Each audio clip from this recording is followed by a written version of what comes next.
So the beef review of Wise Guys versus Kent Street is pretty much over. Wise Guys goes and posts a couple of story clips, which I'll post up, in which he basically talks about the supporters.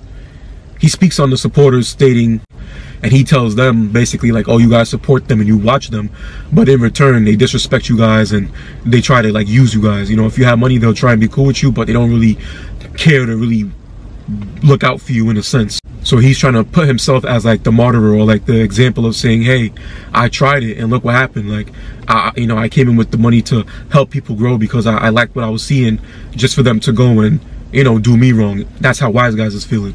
He speaks on Xena, the Island Boys, and Toxic Fairy, and he talks about how they're not really accepted within the Instagram community group concerning the Midwest and Florida.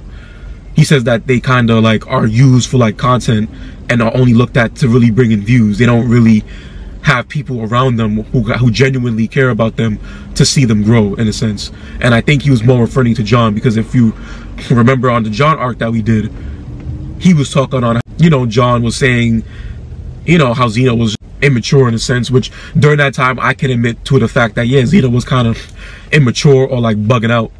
But this was pre her going to Fresh and Fit and shit like that. So then once you got after Fresh and Fit, I feel like her mindset is a little bit more better than, and then Enzo himself wasn't really a, like Xena, that's a whole other topic, but yeah, you know, let's just stick to topic. But yeah, so he just talks about Xena, the Island Boys, and Toxic Fairy, and talks about the plans that John has to make them look bad, or how other people talk about Xena and John, what's his name, and the Island Boys and Toxic Fairy. He basically talks about that. The last couple posts he says was, I can't wait until it's my turn, and then after that he posts one final clip, which is like a goodbye. So that was pretty much the end of Kent Street Famous Criminals versus Wise Guys. So for the next video, or for this video, we're gonna be talking about Sideshow Lou. I'm kind of like, ugh, because he already got my name already, so I'm already like, ugh, come on, bro. But you know, I don't really know him, so I seen him go live with some people from the Instagram live community during that period of the time. But he kind of, to me, kind of how like he comes off in this segment, Sideshow Lou versus Mike, aka Wise Guys. He kind of comes off condescending, and people look at me and assume I'm condescending, but they don't really know me, and they go off by how I look and maybe how I sound. So I mean, I don't know, but that's what people kind of look at me. But if you get to know me and actually talk to me in real life, you know that I'm not that. Whereas with Lou is like, he's kind of like inflated sense of ego, in a sense, like, oh, like, you know, I have the view. Like, he would go on live, and you know, when they be talking about clout and all that, it's like he kind of trying to put himself like he's on the level of like Enzo and J Wavy. And like what some people from Instagram Live gotta understand, that yeah, even though you go live with them, it's like it doesn't mean that you have more clout than them or you're on the same level with them, because the only reason why they know of you is through the main persons, so whether it's Enzo, Wavy, the Island Boys, Matt, Jitman. Those were the main people that kind of branched out and brought in the rest of other people that like we kind of know of, like the Ali and her sister and Taz, and you know, Prince Hife, and you know, these kind of Brick Boy and all these people. Like these kind of people are like secondary to the main people, you know, like Xena and all these. Like if Enzo didn't know Xena, we wouldn't really know of Xena for real. So you know what I'm trying, and this is not no slight or no jab to Xena, because Xena be doing her thing. And to be honest, Xena to me is out of everybody who like Instagram Live wise, she's like the smartest when coming to like how she market herself and where she tries to surround herself and shit like that. So I can give that to Xena. But in terms of how I even met or how I even came across to knowing Xena was through Enzo, Dom, and their relationship. So you know what I'm saying? So Lou, like when we get to the segment, you'll see how Lou tries to like come off as though like Wise Guy, like it's like a pattern. Like same thing with Kent Street too. It's like they have this demeanor like Wise Guys is supposed to give them money. He's supposed to do this for them. He's supposed to shell out this kind of money, and it's like it doesn't make sense. Like you have to kind of make yourself available and show your value to him for the sponsor. And that's why I could kind of give it to John. Like you know, Mike kind of threw John in the loop of like, hey, they all tried to ask me for money, they all tried to, but again, he's coming as a sponsor. So of course, if you're coming as a sponsor, that the definition kind of means handing out money, but for something. So Lou, he tries to be up on some like, oh, you know, give me for the video shoot, I could charge this much, and then later on down the line he flips it, ups the price. Or he'll be like, oh, you know, he'd be like, oh, you know, Enzo, Enzo and Wavy and them, that they don't have the talent or they don't have that mindset to want to go out and, you know, do the work that they have to do to go and up their clout and get to where they need to be.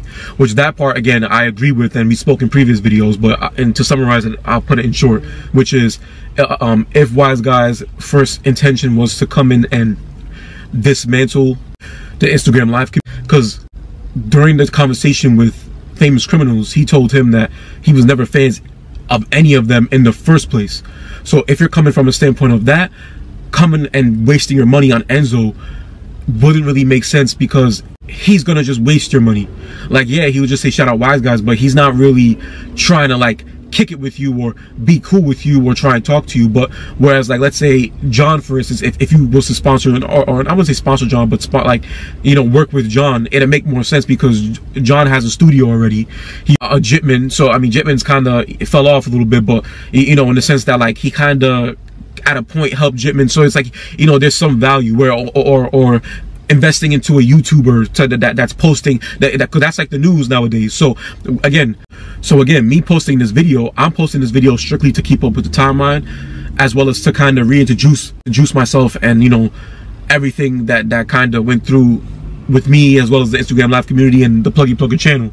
So I'm doing this to kind of make that way into the algorithm. But there's YouTubers out there to where, like, if Wise Guys had gotten in contact with them, probably would have done the same video that I'm doing, and like, let's say he would have, like, let's say he paid them, they would have happily did a whole hit piece and tried to make it to where Wise Guys only looks good and the other side looks poorly. So for me, it's like, for this video, I'm just trying to show that, yo, like, you, like, they cannot, like, even like Louis was even saying something about how, like, oh, you're done. The call that they just had about you, you're not going to be able to walk in anywhere, and no one's going to want to no one's going to want to work with you, because they're going to know you from the Zoom call and your public, to the public eye, like your personality and your character. Like, they were saying a lot of things that, like, you know, it was kind of a reach. Like, I'm being honest, like, it didn't really, because at the end of the day, it's like, you're mad that he's not giving you money, but for him to give you money, it has to make sense, because he wants something in return too. So you can't just say, oh, I could just make you the money back, because he already has the money already. So if he's telling you that he has the money, he's not really doing it for money, he's doing it for something else. So may it be his son, may it be because he genuinely likes Enzo, so he wants to, like, see Enzo grow and then make money from Enzo, just having that bond with him, things like that. But just going in a route of trying to sponsor Lou, or sponsor like Taz or Ali or Montasha, and like all these people, is like, again, I'm not knocking it, shout out to them, like, you know, shout out to Wise Guys for doing that. I'm not saying that he shouldn't have done it,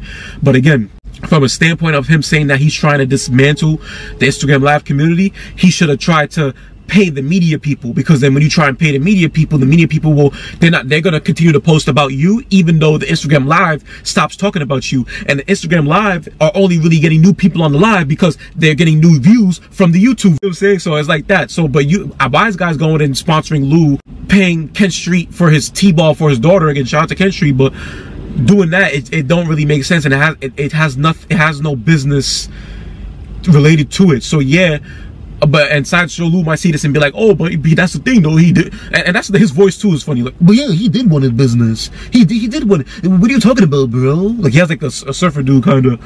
But even if, let's say, Wise Guys and Sideshow Lou were gonna do something to where Sideshow was gonna shoot a video or whatever, the minute he said 500 or 1,000, he should have kept it at that, and then try and the same thing how he said, oh, was it either him or John, where it was like, oh, I have a studio. Yeah, he said I have, yeah, it was Lou. He said, oh, I have a studio.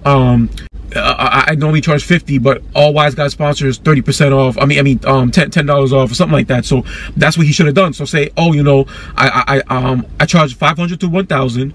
However, for all Wise Guys sponsors, or, you know, for you to build that relationship and to move in good faith, I would charge you 450 or 400, and Wise Guys, he would pay it and be happy, or he would say, no, you don't got to do it, I'll pay the original price. But just you even doing that would show Wise Guys the kind of character that you have. And I felt like Lou was coming on a kind of way, like, you know, I can't explain it. Like, it's very, like, pushy and like, oh, he's supposed to, or I know Kodak and I could do this and you'd be a millionaire by now, bro. So that's why Wise Guys, he even says, like, you know, which we'll get to.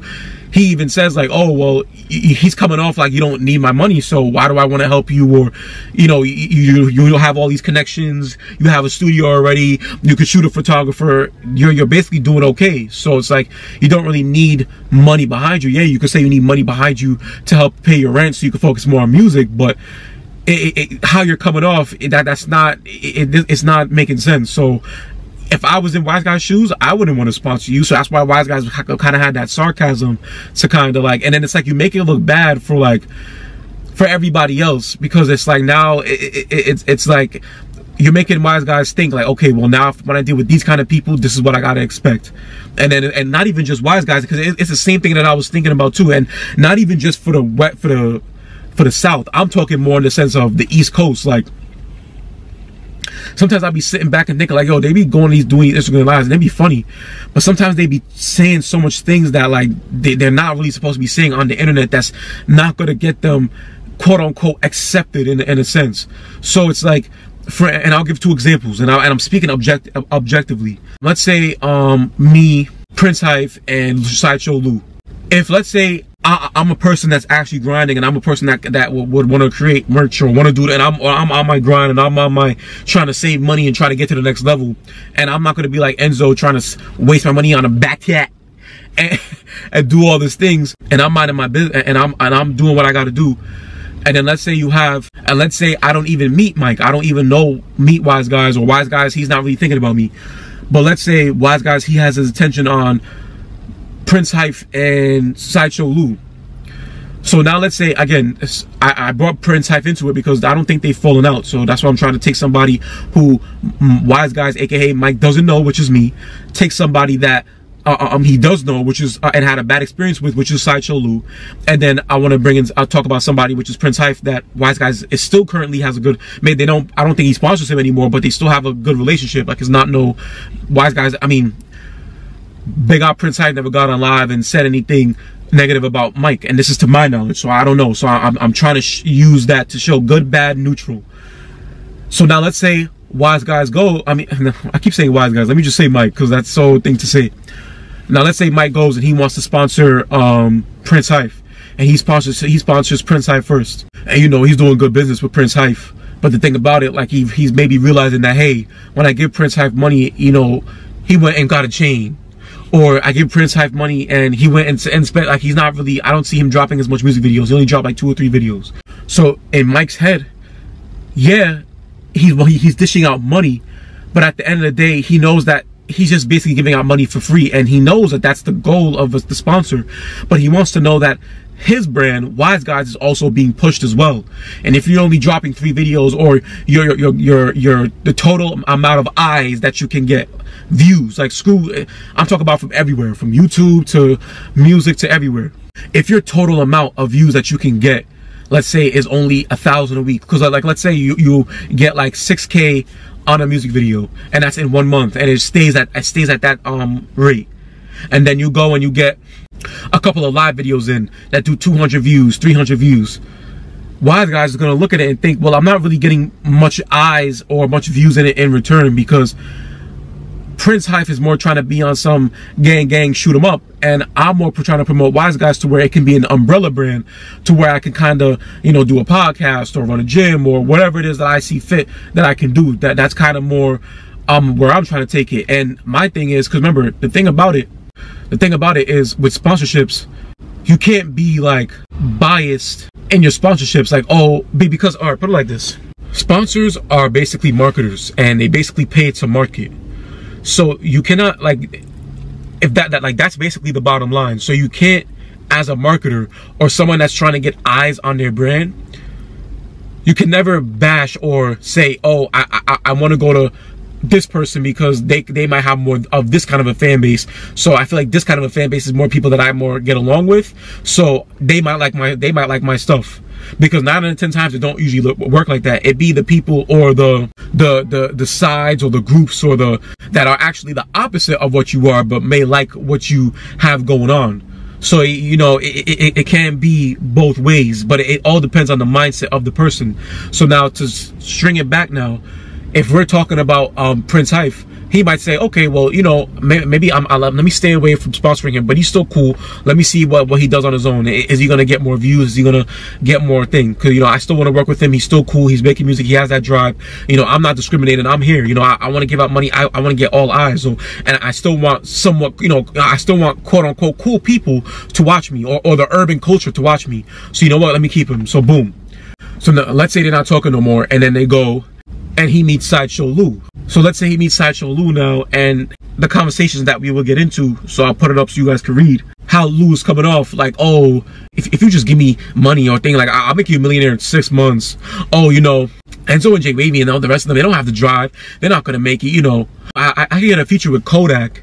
You know, they're just like, you know, the things like that. Like, oh, you know, I already have everything already. You know, you're moving unprofessional. You're moving very unprofessional. I'm not about to sit here and kiss ass. You know, like just the way the demeanor that he was talking in was kind of like, you know, if I was Mike, I wouldn't want to work with him neither. So now, if Mike now, he goes and he's dealing with Sideshow Lou, and he ends up getting a negative response, which is what we'll get into in this video. Now it's going to kind of taint his image or his view of wanting to work with specific niches and specific culture. I mean, specific niches or specific demographics. Because now in his mind, it's like, you know, the last two that I did, yeah, one of them was good, but I felt like he kind of didn't really was going his all, so it kind of made me feel like I was getting used. And then the last guy, Lou, I had a terrible experience with him. He was just arrogant. So now in my mind, I feel like everybody who might be a part of that urban culture, so let's say like me, neutral, might be that same way. Because at the end of the day, it's like, I don't really know. And, you know, at the end of the day, you know, I'm not really too savvy with the internet. So, you know, at this point, I'm kind of, you know, nervous, so I'm kind of paranoid. So you know what? Let me go and stick with what I know. Let me try and deal with the people that I know, or try and deal with the demographic that I know. Whole time, that demographic may not even be the demographic that'll be interested into what you have going on. And the reason why I say that is because, like, to bring up John in this example, if you remember the John and Wise Guys arc, if you read it, you'll see how they're proud of their heritage. You know, they're proud being, you know, Italian, which is what every race should be proud of. Every race should be. I'm Trinidadian, but I was born in America, so I'm proud to be Trinidadian, but I always say I'm American. So, you know, everybody should always be proud. You know, people always say, oh, it's racist for white people to, that's not racist. Like, because that's 9 out of 10 times, if I meet somebody, matter of fact, I got a perfect example. The car that I was in, basically, the car that I'm in right now currently had broken down. I was in Queens, you know, and I live in Brooklyn though, but I was in Queens on my way to go pick up moms or whatever. So during that time, you know, I had to wait to to get the tow truck people or whatever. So the tow truck people who ended up coming, they ended up being West Indian, and West Indian is basically another saying for Caribbean, basically. So they ended up being Trinidadian, and one of them was Trinidadian. I think one of them was Guyanese and Trinidadian, but one of them was Trinidadian. I'm Trinidadian, but I'm American though. So they're American Trinidadian like me, but the other one was Guyanese, American Guyanese Trinidadian. Then it was 2 Trinidadian Americans. I mean American Trinidadians, or however you say it. So we kind of like not bonded, but you know, it was like, oh, cool. So you're Trinidadian, oh, okay. So you know, you kind of have a pride in it, or and as you should, because as a man, you don't want to be walking around here not proud of yourself, not proud of your heritage, not proud of, you know what I'm trying to say? It's like, it don't make no sense. So that's what I'm saying. But I'm also trying to include the fact that, like, it may not always work like that, because you see how, like, with John and Wise Guys, they were proud of their heritage or whatever, but they still ended up falling out because Wise Guys feels as though, which I can agree to him to some extent, that like they're trying to paint and wash him in such a negative light to where it's like he feels as though nobody would want to work with him, because for certain instances, John and Mike, they ended up falling out. So what them falling out shows is that, yeah, you may bond over you know, your heritage, or bond over you know, just each other, and the fact that you guys might be the same age or have the same maturity level doesn't always mean that they have your best interests at heart. Doesn't always mean that they want to work with you or they want to see you grow, because at the end of the day, again, this is not shade to John, this is an objective from what I'm reading. John is the kind of person, he's loyal, but he's loyal to a fault, in the sense that he's so loyal to Jitman that, like, he feels as though if Jitman can't get nothing, then like nobody else should get nothing. He feels as though if the people that he's trying to work with, which is Toxic and J Wavy, if he feels like they can't get nothing, he feels like nobody else should get nothing.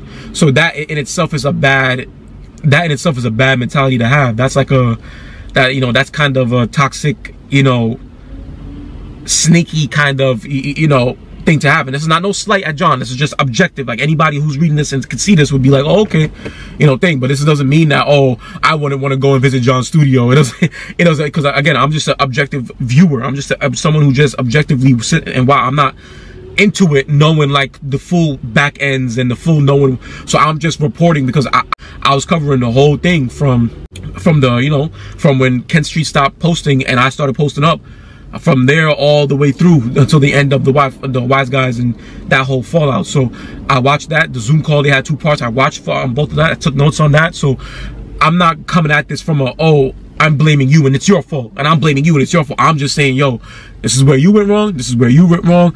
It doesn't mean that both of you are like, oh, don't work with them, don't go to them. It's not nothing to do with that. You guys had a business fallout, and all I'm just trying to point and show is that sometimes you may have to dibble and dabble into another demographic or another side of things, but it doesn't mean that you have to just go off of what you see. And what I mean is that, again, and what I feel like Wise Guys kind of was lacking in was not being direct with how his payments were coming, 1, and 2, not going off of what makes sense business wise and not how he feels like I genuinely believe that Enzo got the talent to make it, so I want to see him win.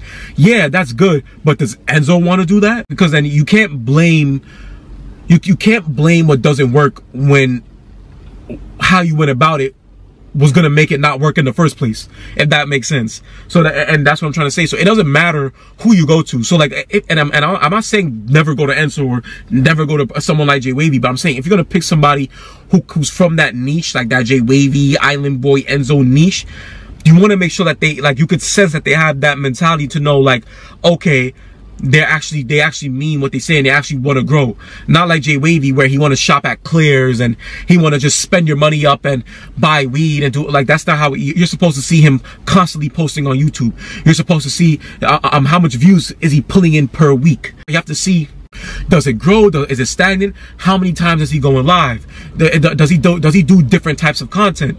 Does he carry himself professionally? You don't want to have to worry about like Jitman scamming fans for Percocets and doing it. You don't want to have to worry about that. Do they have a level head on their shoulders?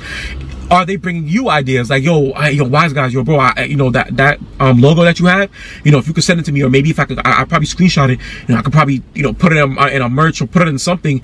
See, maybe you could like it. I don't know, something, I remember you wanted to do a podcast, you should probably start talking more, get a camera, once you start coming and you start to see how they're talking, they're not saying, oh, give me money, oh, I have daughter T-ball, oh, I have daughter birthday, oh, I know Kodak, if you give me money, I'll make you rich in 6 months, oh, hey, Wise Guys, can you give me money for my back tat? Oh, that's not how. And again, Wise Guys, he said he was like kind of inexperienced when doing the sponsor and all that, so he wasn't too sure. But all I'm saying is, if let's say he decides to dabble into it next time, he should look more towards the person and their character and how they move, and how they move will dictate on if you should get behind them.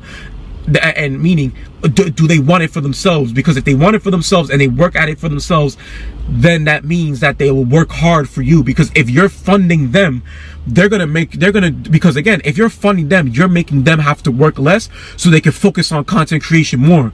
So they already have this immense, like, yo, I really rock with this dude. Like, this man is real cool. Like, anything he, like, shout out to bro, that's how you're gonna feel. So once you feel like that, you're gonna wanna help him. You're gonna be eager to help him out. And on top of that, if you have the right mentality, you're not gonna get that money and just spend it. You're gonna get that money and save it and stack it and use it towards the YouTube. Yo, Wise Guys, let's say you're keeping in contact with him for 2 or 3 months, and in that 3 month span, he gave out $1,000. You can hit him up. Yo, Wise Guys, from his sponsorship money, I was able to save like $1,000, bro. Or I was able to save like $500. I'm planning on using that money to go and make a t-shirt or a hoodie, or pay for something for you, because I know you say you want to do something, like, because remember, you have to get to know Wise Guys and what he wants. You can get an idea, pay for a music video, whatever, figure it out to where it's like you could think, and then That way, now Wise Guys will be like, oh, okay, this man, he's responsible. He's not a clown. He's not a derelict. He's not a nincompoop. He's not a dweeb. He actually has a good head on his shoulders. So then it's gonna make Wise Guys want to give you more money, because now it's like, hey, I'm giving this guy money and he's not wasting it. He's like saving it. So it's like, if he's saving it, and on top of that, there's still growth in his ability to create content, and he's moving how he's supposed to. Hell yeah, let me give him. So now Wise Guys will just come and give you another $300 in 1 month. You stack that up. Now you go and you work like that. So now Wise Guys, he feels proud to want to sponsor you. But when you're trying to, don't do for anybody else, only do for me, or oh, I'm cocky, or oh, you're supposed to give me this, or I thought it was this, you're making it to where it's messing up. But again, like I said, you cannot blame the Instagram Live community, because Wise Guys didn't make it himself.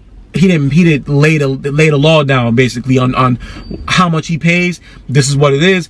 If you're not doing this or this or that, I want to see how much views you do. You know, Enzo, I see you go live on Instagram. Are you posting on YouTube as well? Because YouTube is what's funding the viewers to want to go and check your Instagram Live out, because the Instagram Live, every time you go live, it's the same views. It's not new views. It's the same views.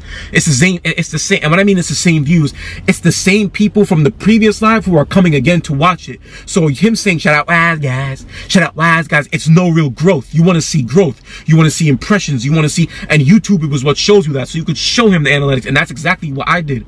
I was showing him the analytics for Pluggy Plugger. This is how he was even able, this is what even enabled him to even want to entertain a conversation with me, because he's seen that, okay, I run Pluggy Plugger, he's on the media side of things, this is how much views he's doing, this is how much eyes he's getting, okay, he's posting Enzo content, plus he's posting urban content, okay, now I'm getting both, best of both worlds, okay, cool, okay. So then he was able to talk to me, and then he was able to kind of build a rapport. So again, on my end, that's why I say it's also not Wise Guys' fault, because he was new to it, and that's the same thing he admitted.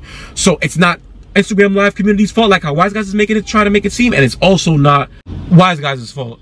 It's also not Wise Guys, John and the rest of them was trying to paint it. But yes, I'm not gonna lie, I do agree with certain things, because I did watch the Zoom call, and there was certain things that Wise Guys said he was gonna do, or not said he was gonna do, but that they were planning on working on, but then he would like shift it. You know what I'm trying to say? But what, again, I feel like that misunderstanding or that misconnect happened because he felt like he was getting taken advantage of. So, and some people, what they do is, instead of telling you outright, they'll just start moving left on you. So, and now your whole time you're thinking that, oh, you're moving good with them, but literally in your heart, you were trying to weasel some money out of him.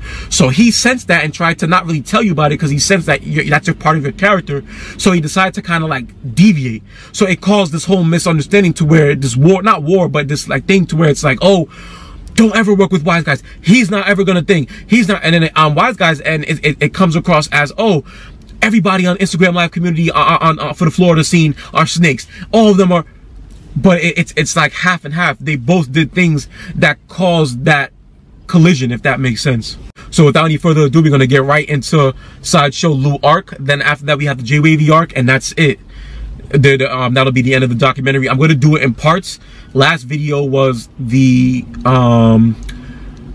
Ken Street and Famous Criminals versus Wise Guys. This one is gonna be just Sideshow Lou, and then next is gonna be just J Wavy, and then we're gonna put the receipts up of everything, and then I'm gonna also do like a little end summary with the conversation between me and Wise Guys and like my overall thoughts, and then that'll be the end of that. So the Sideshow Lou arc basically started.